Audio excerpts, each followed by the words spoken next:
ወጣቶች ወጣቶች በየትኛውም እምነት ላይ ያላችሁ የየትኛውም ሃይማኖት ተከታይ ሆነ መምህር አስተማሪ የሚስማማበት ልዩነት የሌለው መልእክት ተጠንቀቁ።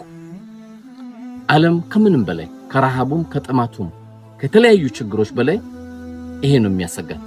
ወንዶች ለእናንተ ልብሶች ናቸው፣ ሴቶች ለእናንተ ልብሶች ናቸው ሲል ተፈጥሯዊ በሆነ መንገድ ምድርን እንድንባዛና ተተኪ እንዲኖር ፈቅዶልን ነበር። በነብዩላህ ሉጥ አለይሂ ሰላም ጊዜ እኛ ሴቶች አያስፈልጉንም ወንዶች ጋር ነው ግንኙነትን የምናደርገው ሲሉ ሉጥ አለይሂ ሰላም አላህ ከልክሏቸዋል። በምድር ላይ ማንም ያልፈጸመውን ስራ አትፈጽሙ ብሎ ሲሏቸው እምቢ አሉ። እንግዲህ የነበረው ክስተት ምን ሆነ? ሉጥ ከዚህ ከተማ ውጡ ተባሉ።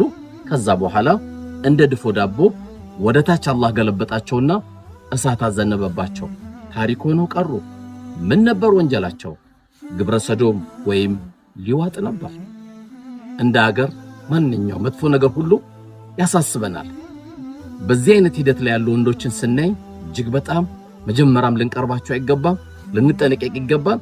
አላህ Subhanahu Wa Ta'ala ከየትኛውም ወንጀል እንድንጠበቅ ሲያዘንም ይሄ ደግሞ ከባድ ወንጀልና ትውልድን የሚያጠፋ አጸያፊ ነገር ነውና ከዚህ ነገር እንራቅ።